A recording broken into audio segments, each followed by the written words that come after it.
Hello everyone, welcome back to my channel. This is Smriti and I hope you people are doing good.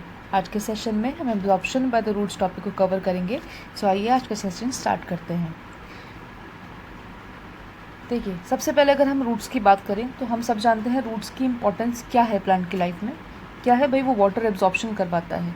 Along with that जितने भी minerals हैं या nutrients हैं जो उस water में एब्जॉर्ब हैं या मिक्सड हैं रादर, उसको भी वो वाटर के साथ क्या करेगा, प्लांट के अंदर एब्जॉर्ब कराने में सपोर्ट करता है. यानी सबसे इम्पॉर्टेंट जो लाइफ सपोर्टिंग फंक्शन है रूट का वो क्या है, is absorption of water and mineral nutrients from the soil and conduct them into the stem for supply to the leaves, fruits, flowers etcetera.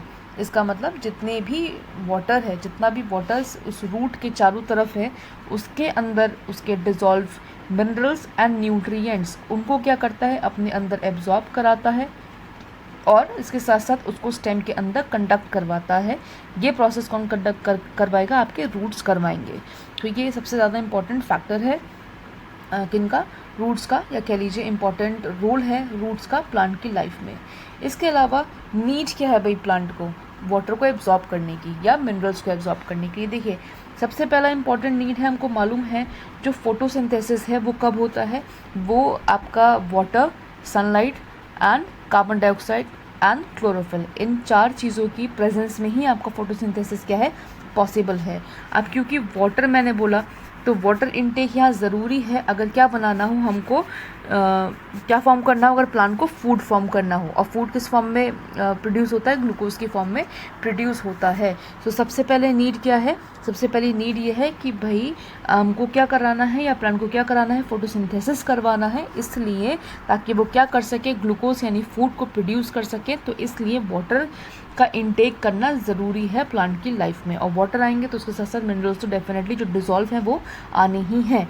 इसके अलावा सेकेंड इम्पॉर्टेंट जो रखता है एक आपका दूसरा फिनोमेना जो इम्पोर्टेंस रखता है आपके प्लांट की लाइफ में, वो है ट्रांसपायरेशन. देखिए, ट्रांसपायरेशन भी क्या है, transpiration is the movement of the water molecule from the aerial part of the plant, या वो वेपर की फॉर्म में हो, ड्रॉपलेट्स की फॉर्म में हो. तो इस तरीके का जो मूवमेंट है, यानी जो लीफ की मार्जिन्स पे से जाएगा या aerial part of the plant जो है वहाँ से जो वाटर मॉलिक्यूल का जो एग्जिट हो रहा है, उस प्रोसेस को हम क्या कहते हैं, ट्रांसपायरेशन कहते हैं. ट्रांसपायरेशन क्यों ज़रूरी है, ताकि प्लांट क्या कर सके, अपना जो इनर जो टेम्परेचर है उसको मेंटेन रख सके, टर्जिडिटी को मेंटेन रख सके. इसलिए ट्रांसपायरेशन करना प्लांट का ज़रूरी है. और ट्रांसपायरेशन जब ही होगा जब वाटर कंटेंट प्लांट के अंदर अच्छे खासे अमाउंट में प्रेजेंट हो. तो इसलिए भी, यानी ट्रांसपायरेशन करने के लिए भी क्या है, हमारे प्लांट को किसकी ज़रूरत है, वाटर की इनटेक की ज़रूरत है. इसके अलावा थर्ड पॉइंट आता है आपका ट्रांसपोर्टेशन. देखिए, ट्रांसपोर्टेशन किसका, मिनरल्स का. यानी जितने भी प्लांट के अंदर या वाटर के अंदर जितने भी डिजॉल्व न्यूट्रिएंट्स या मिनरल्स हैं, वो क्या करेगा, वाटर अपने साथ क्या करेगा, डिज़ोल्व करता हुआ या रूट से एब्जॉर्ब होता हुआ वो कहाँ लेके जाएगा, प्लांट के बाकी पार्ट्स तक लेकर के जाएगा. यानी जितने भी डिज़ोल्व मिनरल्स या न्यूट्रिएंट्स हैं वो रूट के साथ जो वाटर में जो वाटर के साथ रूट्स में एब्जॉर्ब हुए उनको ट्रांसपोर्ट कराना भी ज़रूरी है. तो इसलिए नीड ऑफ वाटर भी यहाँ पे ट्रांसपोर्टेशन ऑफ मिनरल्स के लिए ज़रूरी है. इसके अलावा लास्ट नीड आती है मैकेनिकल स्टिफनेस. मैकेनिकल स्टिफनेस का मतलब हो गया टर्जिडिटी या रिजिडिटी. देखिए, जैसे मैंने अभी आपको बताया, स्टोमेटास को अगर ओपन होना है क्योंकि फोटोसिंथेसिस करना है. फोटोसिंथेसिस कब होगा, जब आपके पास वाटर, क्लोरोफिल, कार्बन डाइऑक्साइड और सनलाइट अगर प्रेजेंट है, तो इन्हीं कंडीशंस में होगा. और क्योंकि हमें मालूम है स्टोमेटास बहुत मेजर रोल प्ले करते हैं फोटोसिंथेसिस में, क्योंकि वो एक्सचेंज ऑफ गैसेस करवाते हैं. तो एक्सचेंज ऑफ गैसेस होने के लिए जो गार्ड सेल्स है, इस तरीके से जो गार्ड सेल्स प्रेजेंट रहते हैं किसमें, आपके स्टोमेटास के अंदर, वो कब ओपन होंगे, वो जब ही ओपन होंगे जब टर्जिडिटी यानी जो एंडोऑस्मोसिस है वो कंडक्ट हुआ होगा, या कह लीजिए वाटर का इनवर्ट डिफ्यूजन हुआ हो. तभी कंडीशन में क्या होगा, जो आपके गार्ड सेल्स का जो ये स्पेस है, यहाँ ये जो कैविटी है, ये क्या होगी, तभी ओपन अप होगी. तो यानी जो मैकेनिकल स्टिफनेस है किसमें, टर्जिडिटी स्टेट में, चाहे वो गार्ड सेल की स्टेट में हो या किसी भी प्लांट को जो उसका स्ट्रेंथ देना है, यानी उसको जो उसको सपोर्ट देना है या मैकेनिकल सपोर्ट जो देना है, उस कंडीशन में भी आपका वाटर का इनटेक होना बहुत ज़रूरी है प्लांट के अंदर, ताकि टर्जिडिटी को या रिजिडिटी को मेंटेन किया जा सके। क्योंकि देखिए प्लांट के अंदर किसी भी तरीके का स्केलेटल सिस्टम तो है नहीं जैसे ह्यूमंस या एनिमल्स के पास है, तो इसलिए जो मैकेनिकल स्टिफनेस मिलती है प्लांट को वो वाटर से ही मिलती है। यानी जो रिजिडिटी मिलेगी, जो टफनेस या स्ट्रेंथ मिलती है प्लांट को अपनी इस पोजीशन में रहने के लिए, वो कौन देता है उसको? वो वाटर ही देता है। यानी वो मैकेनिकल स्टिफनेस आपको वाटर ही या प्लांट को वाटर ही प्रोवाइड करेगा। तो ये 4 बेसिक नीड्स हैं जिसके लिए हमको प्लांट या जिसके लिए प्लांट्स को वाटर को एब्जॉर्ब करने की ज़रूरत है। सबसे पहला फोटोसिंथेसिस करने के लिए, ट्रांसपायरेशन करने के लिए, ट्रांसपोर्टेशन करने के लिए, और लास्ट मैकेनिकल स्टिफनेस को मेंटेन रखने के लिए। इसके अलावा बात करते हैं क्या कुछ कैरेक्टरिस्टिक्स हैं जो जनरली चाहिए किसी भी रूट को, ताकि वो क्या कर सके? वाटर को एब्जॉर्ब कर सके। तो सबसे पहला पॉइंट है आपका ह्यूज सरफेस एरिया का। देखिए जितना ज़्यादा सरफेस एरिया बड़ा होगा उतना ही ज़्यादा क्या होगा? वाटर का एब्जॉर्प्शन होने वाला है। जैसे अगर मैं कहूँ ये कोई एक प्लांट है, सपोज़ यहाँ इस तरीके से कोई एक ऐसा प्लांट है और इसके पास इस तरीके से रूट्स प्रेजेंट है। एक तो ये रूट ऐसी है, एक कह लीजिए कि भाई यहाँ एक प्लांट है और इसके पास बहुत सारी ऐसे एडवांटेजियस रूट्स हैं, प्राइमरी, सेकेंडरी, टर्शरी रूट्स इस तरीके से, यानी बहुत सारे रूट हेयर्स प्रेजेंट हैं। तो आप यहाँ समझ सकते हैं कि एक कंडीशन तो कैसी है भाई? एक कंडीशन इस तरीके के जहाँ रूट्स का सरफेस एरिया कम है, या कह सकते हैं रूट हेयर्स कम है, नंबर ऑफ़ रूट हेयर्स कम है। एक ऐसी कंडीशन है जहाँ प्लांट के पास नंबर ऑफ़ रूट हेयर्स बहुत ज़्यादा हैं। तो आप यहाँ देख के ही समझ सकते हैं कि जो सरफेस एरिया ऑफ एब्जॉर्प्शन है वो सेकंड केस में ज़्यादा है comparative to the first case. So यहाँ क्या होगा? क्योंकि सरफेस एरिया ज़्यादा है तो यहाँ वाटर का एब्जॉर्प्शन क्या होगा? ज़्यादा होगा comparative to the first area. यानी फर्स्ट प्लांट से कंपैरिजन अगर हम करें तो जो हमारा सेकंड प्लांट है वो ज़्यादा वाटर को एब्जॉर्ब करेगा, क्योंकि उसके पास जो है वाटर एब्जॉर्प्शन के लिए सरफेस एरिया बहुत ज़्यादा है, क्या कह लीजिए उस पर रूटलेट्स या रूट हेयर्स बहुत ज़्यादा हैं। सो पहली पॉइंट तो ये हो गया कि रूट हेयर्स का बहुत ज़्यादा होना या सरफेस एरिया का बहुत ज़्यादा होना क्या करेगा? वाटर को ज़्यादा से ज़्यादा एब्जॉर्ब करने में रूट को हेल्प करता है। इसके अलावा सेकेंड पॉइंट आता है आपका कि जो रूट हेयर्स हैं they contain a cell sap at a concentration higher than that of the surrounding. इसका मतलब क्या हो गया? देखिए सबसे पहले तो समझ लीजिए सेल सैप क्या है। देखिए एक ऐसा लिक्विड कह लीजिए या आप कह सकते हैं कि एक ऐसा सॉर्ट ऑफ सॉल्यूशन है जो कि वैक्यूल्स के अंदर प्रेजेंट है। यानी हमको पता है प्लांट सेल के अंदर क्या होता है? वैक्यूल्स होते हैं, कुछ स्पेसेस होते हैं। वो जो वैक्यूल्स या वो जो स्पेसेस हैं उसके अंदर एक तरीके का सॉल्यूशन जो प्रेजेंट होता है, उस सॉल्यूशन को हम क्या कहते हैं? या लिक्विड को, फ्लूइड को आप कुछ भी कह सकते हैं, उस फ्लूइड को या लिक्विड को या सॉल्यूशन को हम सेल सैप कहते हैं। वैक्यूल्स के अंदर का जो सॉल्यूशन है उसको हम सेल सैप कहते हैं। अब जो सेल सैप है वो क्या है? उसमें कुछ तरीके के सॉल्ट्स भी प्रेजेंट होते हैं। यानी प्लांट सेल के अंदर along with the cell sap क्या प्रेजेंट है आपका?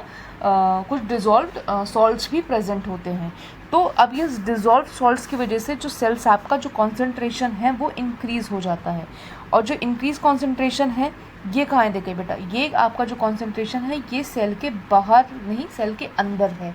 मैंने आपके साथ क्या शेयर किया? मैंने आपके साथ शेयर किया कि जो आपका कौन है? आपका जो सेल के अंदर जो वैक्यूल्स हैं, राइट। मैंने आपके साथ क्या शेयर किया कि जो ये सेल है, सेल के अंदर का जो सैप है यानी जो वैक्यूल है उसके अंदर क्या है? सैप प्रेजेंट है। और सैप के अंदर कौन प्रेजेंट है? यानी उस लिक्विड या सॉल्यूशन के अंदर कौन प्रेजेंट है? डिसॉल्व सॉल्ट्स प्रेजेंट है। तो एक इस तरीके की सराउंडिंग है, इसके अंदर इस तरीके का एक सॉल्यूशन है, यानी सॉरी एक सेल है या सेल सैप है। तो सेल सैप में क्योंकि डिसॉल्व सॉल्ट्स है तो इसका कॉन्सेंट्रेशन इसके कंपैरेटिव यानी सराउंडिंग के कंपैरेटिव क्या होगा? ज़्यादा होगा। तो इस वजह से क्योंकि कॉन्सेंट्रेशन डिफरेंस आ रहा है, तो जब कॉन्सेंट्रेशन डिफरेंस आएगा तो क्या होगा?